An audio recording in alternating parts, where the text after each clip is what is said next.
Good evening, folks. Freddie Vasquez here, coming on late, but I'm coming on. I want to discuss the city council meeting, the real estate committee meeting. They spoke about the elusive housing ordinance.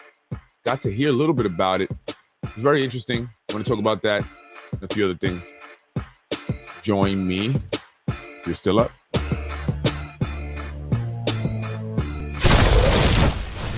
I'm Freddie Vasquez. This is Based in Politics Unfiltered. Let's discuss the affordable housing, the new revised affordable housing ordinance that was presented today in the real estate committee.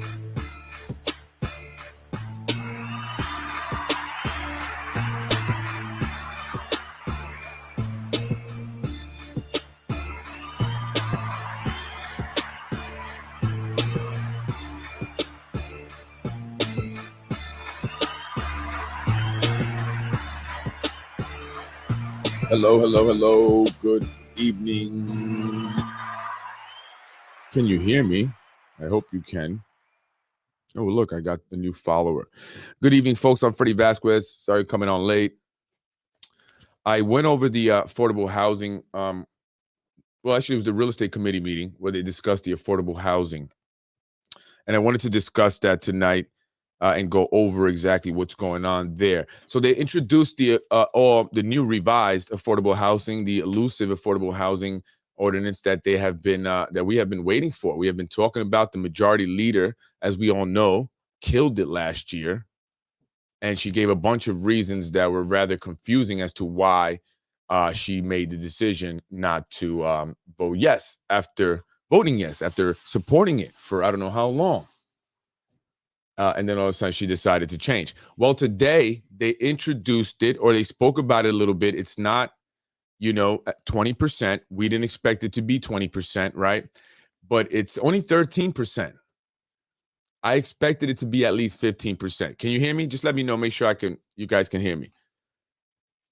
15%. But before I get into that, I want to discuss the affordable housing registry.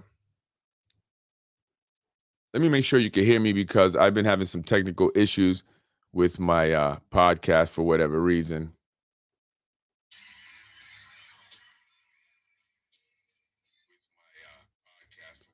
Yeah, I'm on. I can hear myself. Great. So anyway, I have to check it out. I've been having some technical issues. But anyway, so I want to talk about that. But first, the registry. Corazon Pineda Isaac has been trying to introduce this affordable housing registry for a while, and she's been getting shut down. She's been getting shut down. She tried to introduce it one time, but the city council president shut it down, saying, did you share it with us? Did we get to review it before you are, wanting to introduce it? We can't vote on it, and shut her down there. Well, today it was different. And one of the reasons why they gave her also why they didn't want to introduce it and pass is because they were going to wait until the new revised affordable housing was introduced, because it was going to be attached to the new ordinance. Well, however, today they introduced it gladly, willfully, and guess what? They decided to introduce it as a standalone, not attached to the affordable housing ordinance. Right? Why the sudden flip? Why the sudden change of heart? Why not then had allowed it to be introduced before? Did it have anything to do with the emails? The emails that I spoke about yesterday on my podcast, which is getting massive amounts of views, and where the majority leader, Tasha Diaz, made Corazon Pineda Isaac, a fellow councilwoman, feel threatened and uncomfortable while working up in City Hall. Maybe that's why they've been doing the Zoom thing, right? I mean, the pandemic is over, but they're still doing through Zoom. And by the way, I wanted everyone to know, if you are interested in affordable housing and you did want to look at a registry, you can go online, affordablehousing.com. They have a registry there that you can actually look up Yonkers, and you can see the affordable housing developments or buildings that they have there. They have applications. They have, whether or not there's a waiting list, an open list, so they give information. They give the income parameters and everything. That's how I was able to find out on Jefferson Terrace or Towers, whatever it's called. So it's called affordable. The website is affordablehousing.com. The registry exists, but they also mentioned that there's a registry also that's linked to the Westchester County page, I believe. And why doesn't Macy have its own registry already in place for the city of Yonkers? Should they not be responsible for that? So they, introduced it. They said it's going to be a standalone. Corazon is getting her online registry now that she's been pushing and pushing. I think it's because of the emails. 1,000%. They were shutting her down. They didn't even give her an opportunity. And today it was all love. It was all love with Corazon. And it better be, But again, you can go online, affordablehousing.com. Next came the exclusive affordable housing ordinance, which was finally mentioned, and we all got a chance to hear about it, what it's all about. What did they revise, right? What was different about the one that they originally was introduced by Shanae Williams, and was actually co-authored by Shanae and Mike Cater, the former city council president, and then supported by Cater, Shanae, and Tasha Diaz, the majority leader, and even Corazon. Corazon was like, well, 15%. Then she said she supported the 20. Then she said 15%, right? Then she kind of, was flippy floppy. But, she still was kind of with it. But Tasha Diaz is the one that surprised everyone. She's the one that completely flipped. And by the way, some people are confused when she says they were throwing flip-flops at me. They didn't throw chancletas at her. It wasn't actually flip-flops. She's saying that they were saying she was a flip-flopper. They were throwing the term flip-flopper at her. All right, some people were confused. They said, and they're throwing flip-flops at her, constituents. I said, what? Yeah, she said. I said, no, that's not what she meant. They didn't actually throw flip-flops. Or maybe they did. Did they throw the furry ones at her? Well, anyway, how much input did Tasha Diaz give? 0. And I found that to be very surprising. Tasha Diaz killed it. She said at the last minute that, she was going to now be against it because after reviewing it, she decided that it wasn't good enough. And she claimed that she didn't get a seat at the table. And so she didn't have a chance to give any input into the ordinance. So after all this time of supporting it, she finally realized on the day that it would have showed not only the city of Yonkers, the constituents that you support and represent them, but it would have set a tone. It would have set an example of how city council should be operating. They're the checks and balances. They would have showed the power and strength, that they would have had, but they obviously have none. They obviously have been castrated, and that's a fact. But she gave no input. For somebody who has so much to say as to why she killed it, she didn't ask any questions. She didn't speak about the concerns that she had. She might as well not even been there. She spent most of the time texting on her phone. So why no question, majority leader? Now, one single question, you were the one that had the issue. It was because of you. It didn't get passed. So why did you not have one question?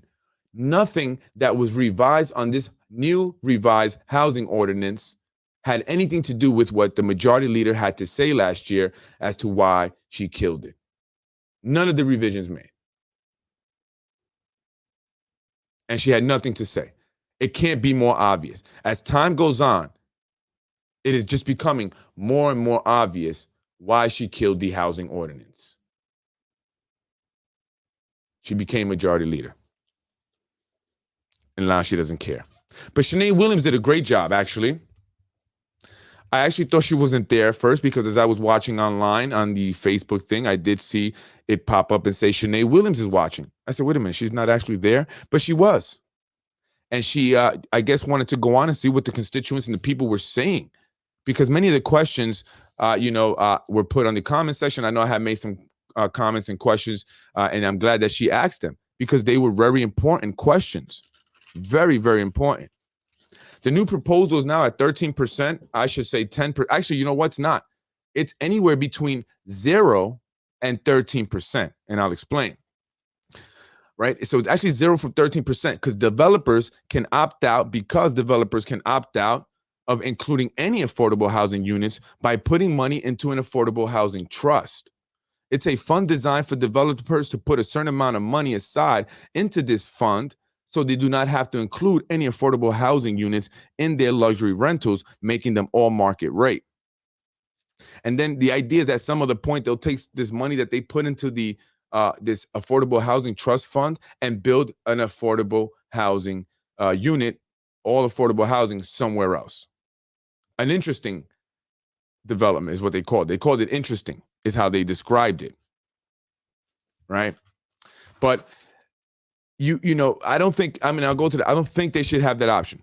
And and then if they do exercise that option, I'm going to tell you what they have to pay, right? I'll go over the fees because I don't believe in that. However, really quick, if they opt to stay at 10%, because now they're given options. They can remain at 10% affordable housing, right? But if they do that, they have to make all the affordable housing units available only to those who make 65% or less of the AMI. And I believe the AMI is $140,000. Please correct me if I'm wrong. So those making 65% or less of $140,000, it would be 100% if they choose to do 10% affordable housing in their developments. Now, if they choose to do 13%, then it's broken down as follows.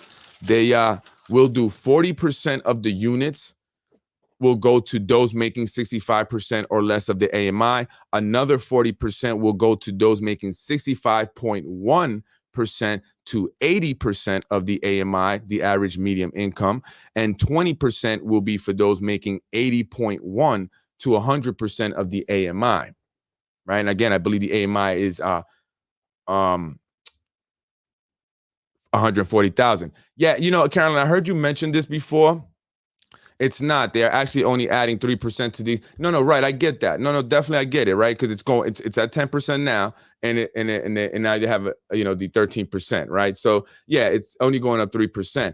What I'm saying is that it's still 13% though, even though it goes up 3. If that's what they choose to pay, then they're paying 13%, right? They're not only paying 3%, they're paying 13%. Technically, I'm just saying. And so they can opt to stay and not pay 13% and pay only, not pay, I should say, and only allot 10% of affordable housing units in their developments, but then they would have to make those affordable units all 100% for those making 65% or below the AMI. Now, if they choose to do the 13%, like I was saying, then it's broken down 40, 40, and then 20%. 20% for those making 80.1 to 100%. And then the rest would be 40% divided among the rest, right? 40% for 65 or below, or 40% for 65.1 to 80%, right? That's if they choose to do 13. Now, if they opt for zero, right? Which they can do. So really, that's I guess that's not new. That was in there before. They can put money in affordable housing trust fund, right? And then there was some concerns with that I had, and Shanae Williams did mention these concerns, right? So again, the Affordable Housing Trust Fund is a fund created for developers who want to opt out of including any of the units in their developments for affordable housing.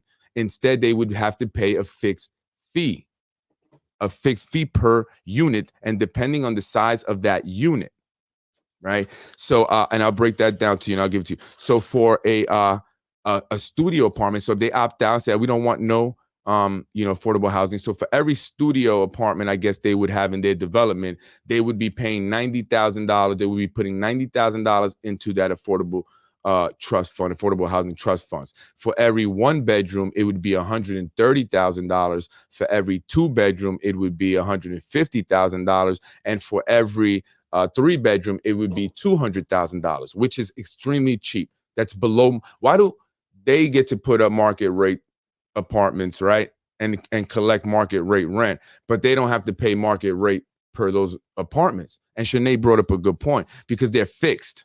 And these are 40-year deals, right? They have to keep those affordable units for 40 years, right? So what if, along that time, right, obviously, things change, prices increase. It should reflect the market rate. And that's what she said. She didn't put in those words. She should have just said they should be paying per unit what market rate would be for anyone buying a studio apartment, a condo, or 1 bedroom, or 2 bedroom, or 3 bedroom, which is a lot more. It's a lot more. So they're getting away, these developers, with having to do that.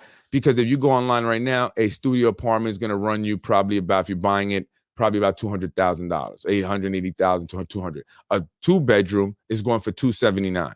So how is it that developers will pay for a 2 bedroom $150,000? They're 120 something thousand, $29,000 short, $27,000 short, whatever I just said, 249, 247, right? So they're getting to pay half of market rate for those apartments, and then put that money into a trust fund that will be managed by 5 members. And this is what Shanae Williams had concerns as well as I. And I've been talking about this affordable housing trust fund. I've been talking about this, right? So the 5 members are the mayor, the deputy mayor, the minority leader, and the majority leader. Now it's all making even more sense why they would have her as majority leader. Even more sense why. Right? So they are the ones that are voting members. They're tasked with deciding how this money will be allocated. And not all of it goes to the affordable housing development. In fact, only 80% of the money that's put in there goes to the actual development itself.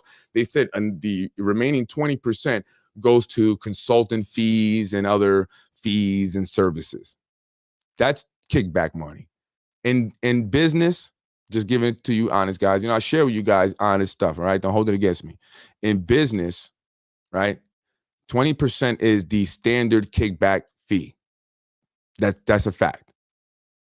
20% is the standard kickback fee. Although 20% is a standard, a lot of things like in my business, we like to retain 20% of the income that we generate, in the bank in order to continue to have, working capital, cash flow. You know what I'm saying? So, I get that is a standard number, but in terms of kickbacks, that is. Although you can always negotiate, So that's what I think. That's a kickback money. That's a kickback fund. That's a slush fund.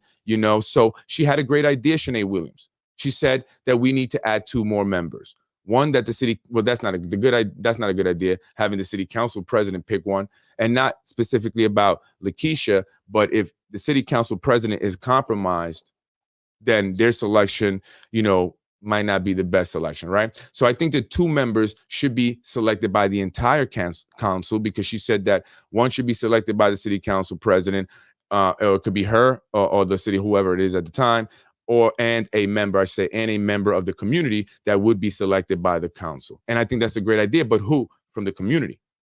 It can't be someone with a last name like Meyer,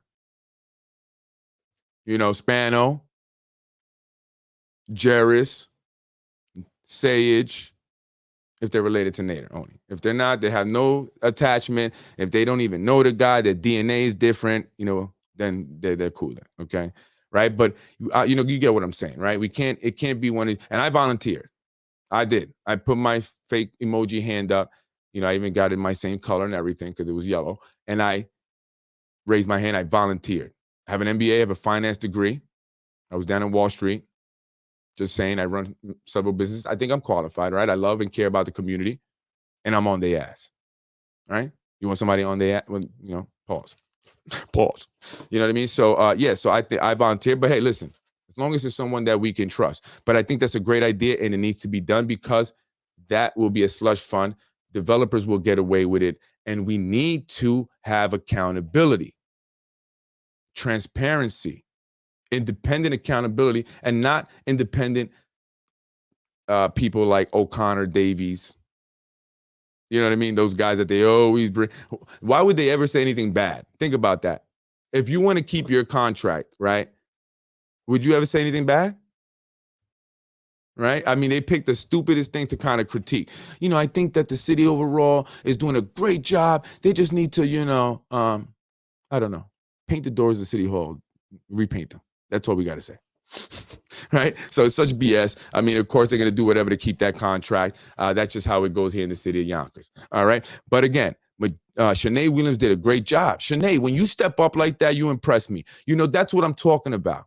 That's what I want to see. That's what's expected of you guys. And I want to show you that video because I think it's funny. I mean, it drew crickets when Shanae said, so what do my colleagues think? It drew crickets. No one responded because they know what the deal is with that fund. So I want to play that here to show you guys because I thought that was hilarious. So everybody like, Shanae, you're on your own on that one. We ain't messing with you, girl. You went crazy. Who you trying to impress today, huh? That's kind of how they were. So check this out. Where is it? The mayor, deputy mayor, or whomever they appoint, the mayor, deputy mayor, I think somebody from the planning board or planning commissioner.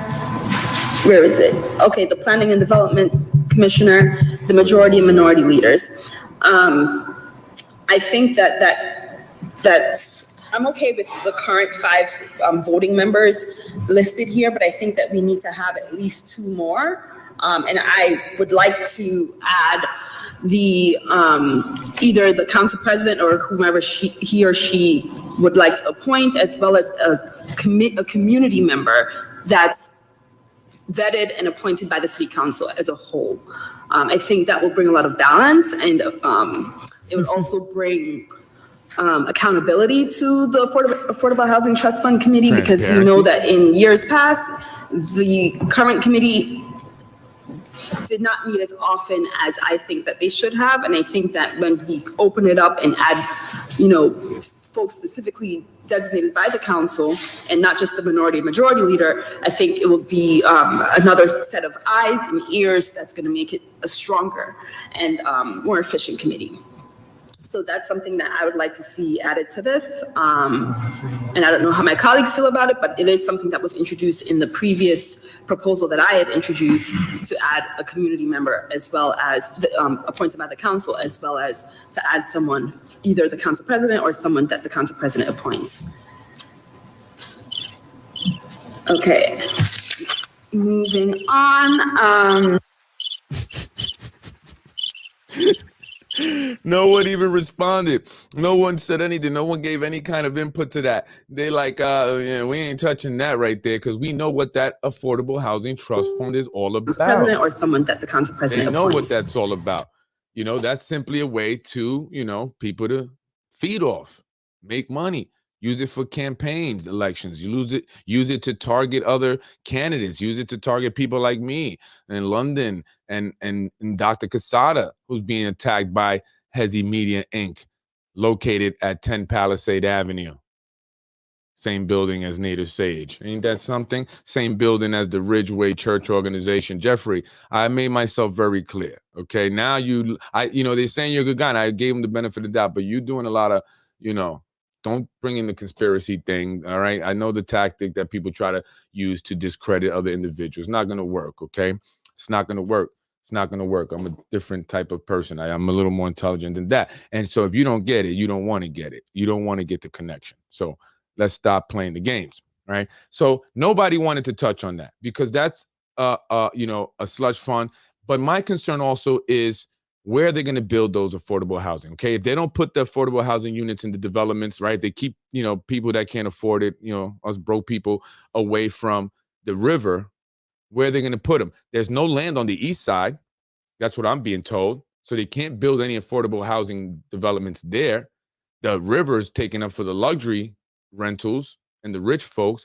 Where are they going to put these affordable housing units? Oh, on Ashburn, on Locust Hill, right? And I've had friends killed on both streets, right? So is that where, are they going to go in there and they're going to make it as beautiful as the river?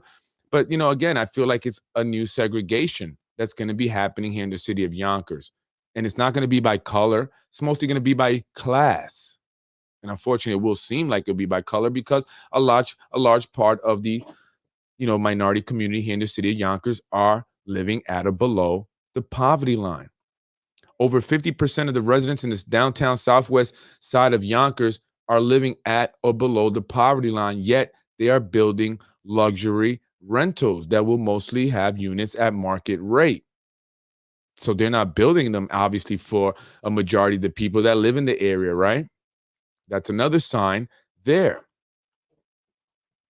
Let's talk about the continued harassment and bullying from a disabled man that invited me to his prayer list, and now for a few bucks thinks it's okay to bully me. Actually, let's have a podcast and talk about the truth. Actually, you know what? I would welcome you back on, because people want to see you, Carolyn. They were very interested in what you had to say. So you're more than welcome to come on anytime. Just let me know. That is something they do not like. Let's talk about why the taxpayers are paying for the mayor's mistress to be on his staff. I got stories. Let me know. I'm letting you know. It's been known. It's known. You tell me when, and listen, we will get it on and we'll get it popping, as the majority leader likes to say. Let's get it popping. Right? So, yeah. What a crock. A community member to do your work for you on an affordable housing, playing games. What's interesting also, they obviously do not have any role in what's being put together in terms of the affordable housing. They are obviously, for the most part, reviewing it for the first time themselves. You can see the majority leader looking through it, board, you know, probably not capable of understanding some of the literature. Although I hear there was some spelling errors in the original one. Corazon Pineda, she's flipping through it, you know, but she spent more time flipping her legs from one side to the other, obviously uncomfortable and bored. Shanae Williams put some thought. The city council president pretty much reiterated what Shanae Williams had said, who reiterated what I had said in the comments. I'm just saying, you know, so, but she did. She hit him with that, and I was very surprised. I was very surprised that she even brought this up. And sometimes Shanae Williams will do that. She will surprise you. She asked the tough questions that they obviously did not want to deal with, as you can tell by the silence there. That was deafening. Not one person responded. Not one person. I want to show you another video about the majority leader. She is just on a roll. I mean, nothing is going to stop her at all. Do you not get it? Yes, put the affordable housing on Yonkers Avenue by Bronxville Road. The land has already been cleared. Oh, has it? Is that where they're going to put them?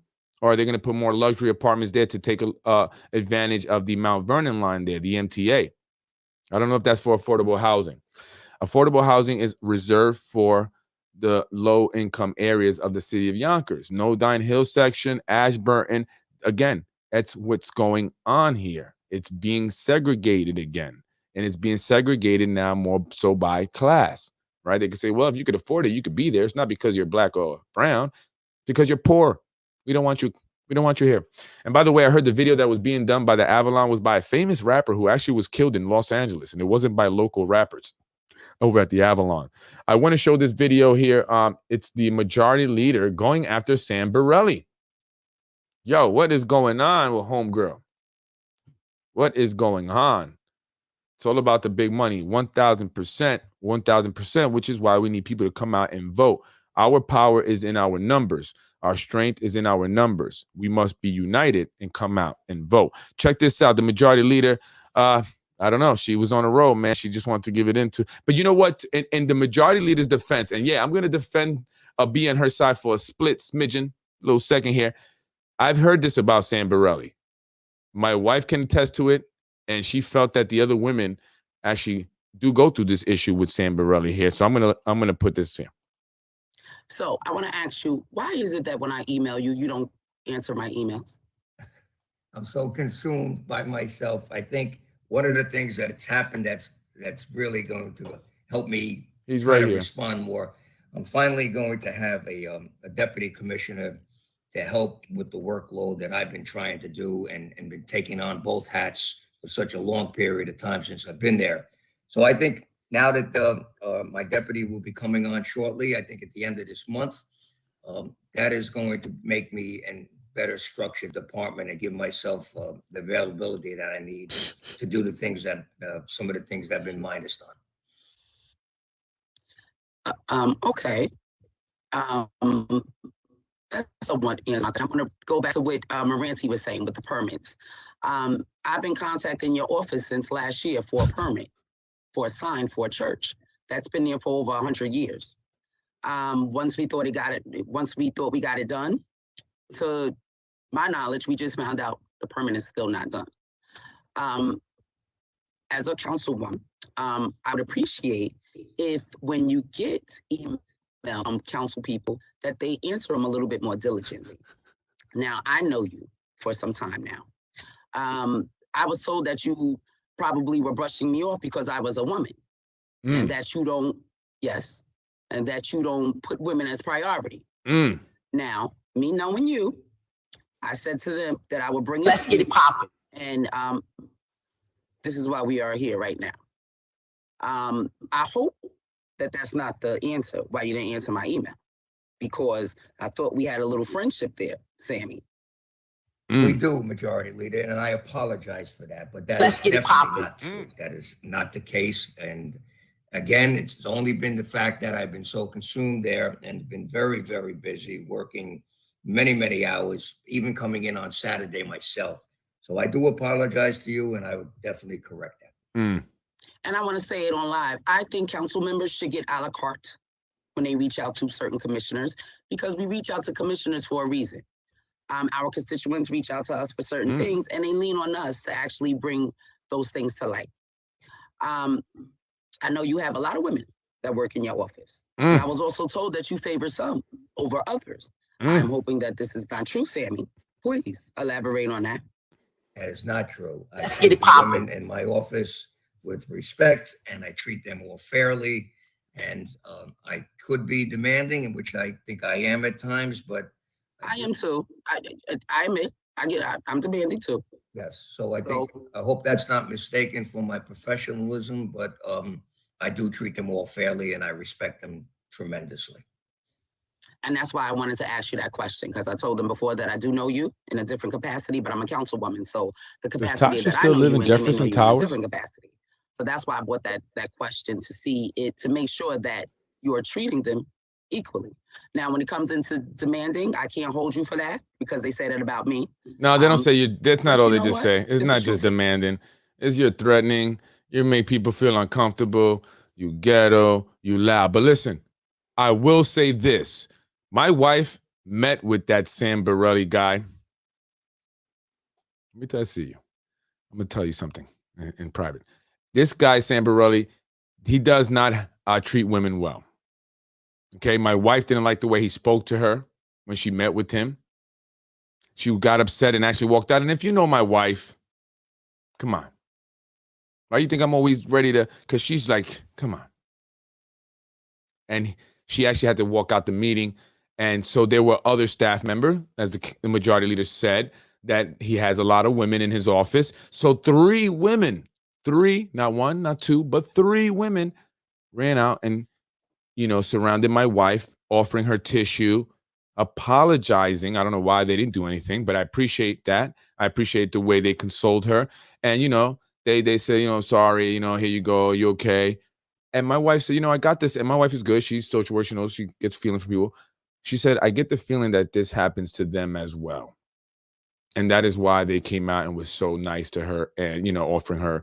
And so a tissue. So now the majority leader is saying it, and maybe it's not the place to bring it to his attention, probably not the most appropriate way to do it, but she's not known for being appropriate, right?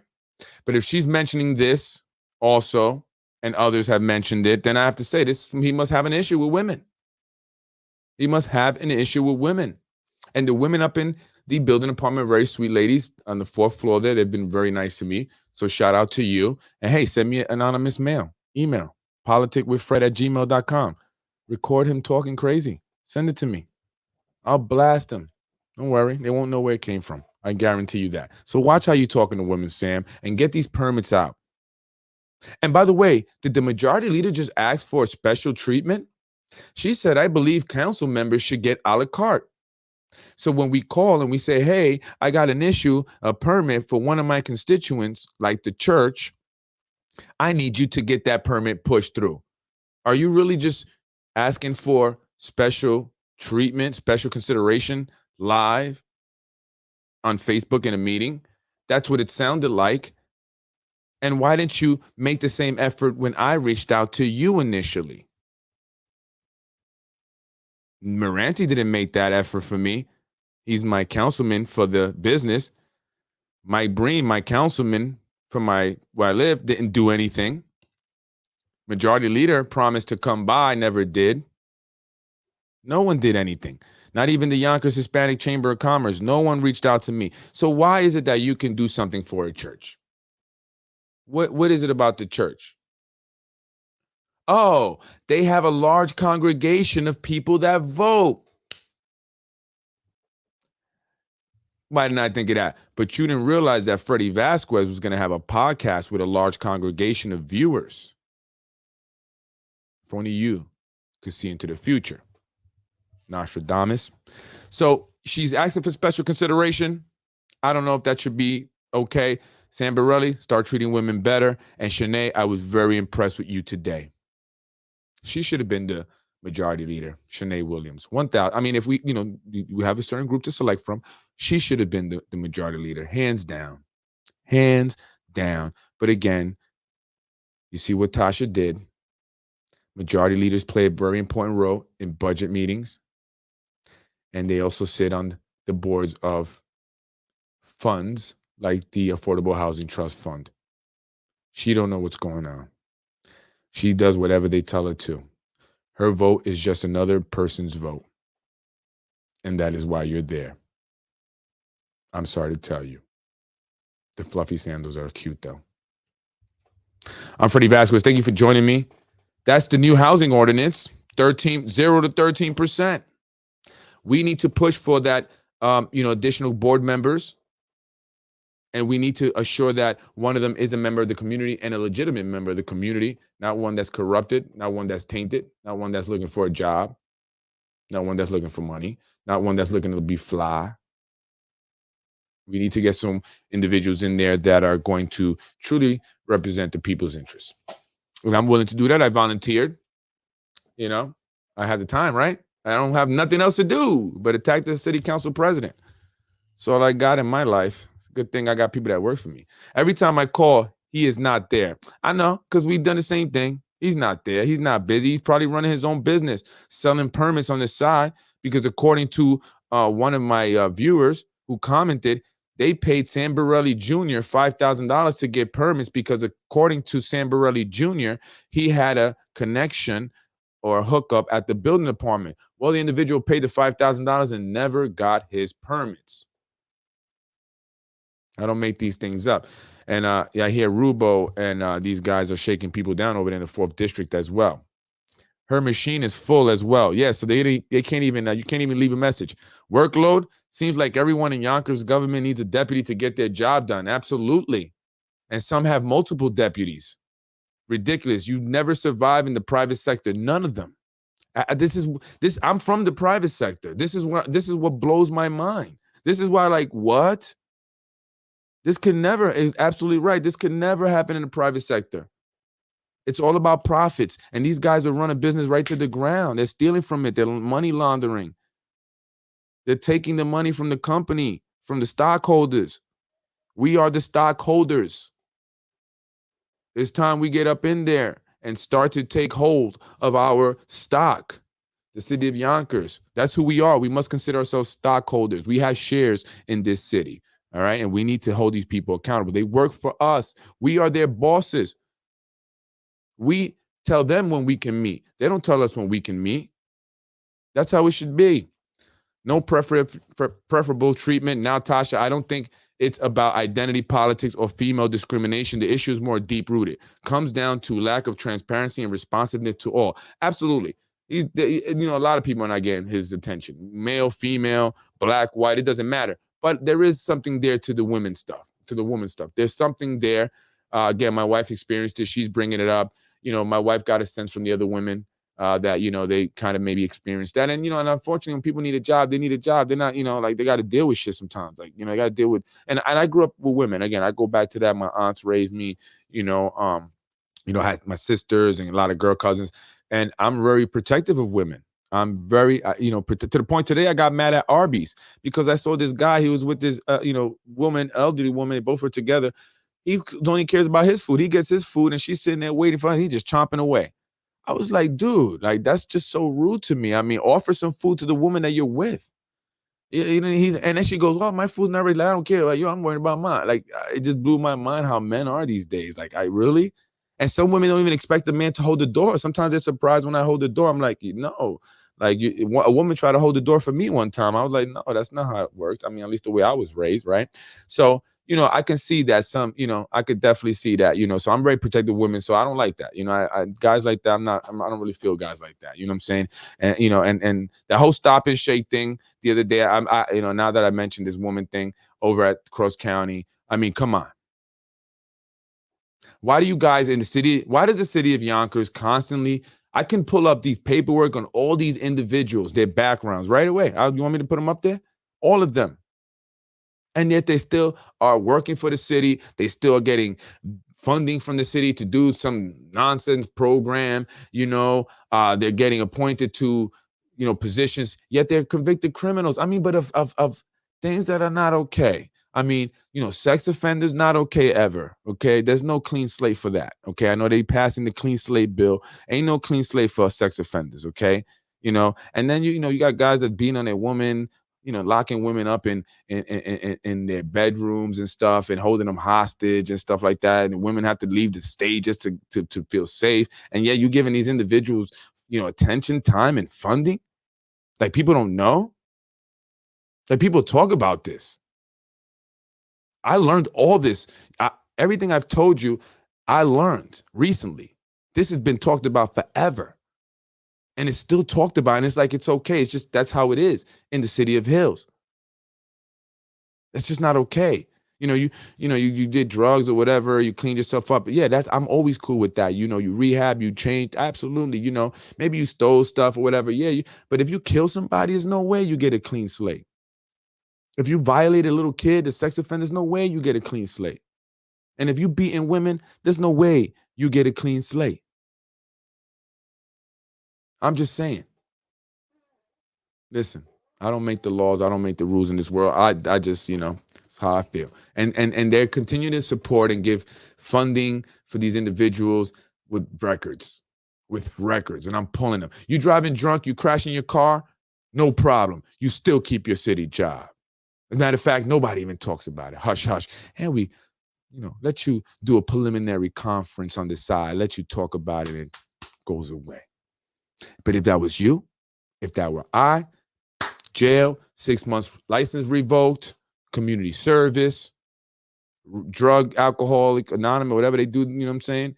And you can't get to work now unless you take the bus, which, obviously, if you're driving drunk, that's your fault. But people shouldn't get away with it. What if someone had been killed? What is the lesson you're teaching that individual? A young kid who's already probably spoiled, never had to wipe his own ass. But his family is people, they're somebody. So you get away with that. That's a bad lesson to teach that kid, man. God forbid down the line he actually does kill somebody because he didn't learn his lesson the first time. I'm Freddie Vasquez. Thank you, folks. I love you, Yonkers. Continue to join me each night. Share the podcast. Sorry, I'm not with the time. I want to spend time with my kids sometimes. 8 o'clock, I'm going to meet the kids, before they go to bed. So I apologize. And then doing the research, it is work. And I don't get paid for it. So I apologize. But bear with me. We're trying. So thank you so much for joining me. That's the affordable housing. Tasha, where were you at? You killed it, and then we're nowhere to be found today. That's more signs that you sold us out. I'm Freddie Vasquez. Thank you for joining me, folks. Have a great night. In another one, Mr. Rubo lied to me. And I don't vote for a person that lied to me. Thank you very much. Let's get it popping. You're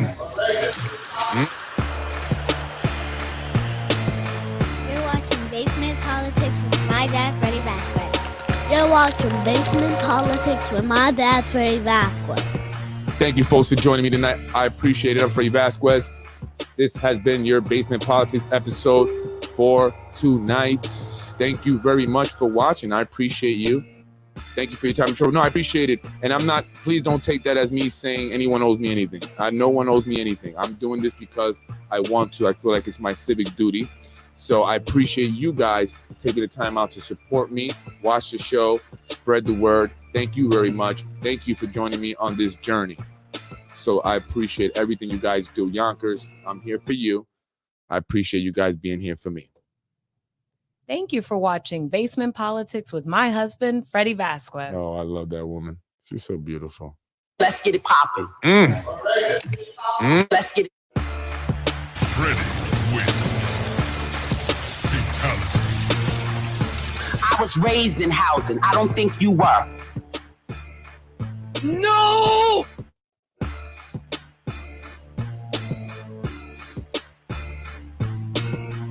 I was raised in housing. I don't think you were. I went to Yonkers public schools. I don't think you did. We can go on all night with this, honey. Like I said, political games that are being played. You could have. Yep. Letting Helen off easy. Are we doing interviews right now? Yes, I sent that text message yesterday if you had any questions for the candidates. Yes, but I thought it was going to be like after we went through the agenda, we would then do interviews. But I'm okay. I don't have any questions. I know. Okay. I think she's great. I think she'll be a great first deputy counsel. Freddie wins. Okay. Fatality. I was raised in housing. I don't think you were. I was raised in housing. I don't think you were.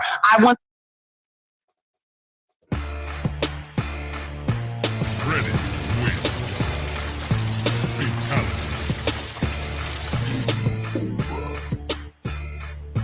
No!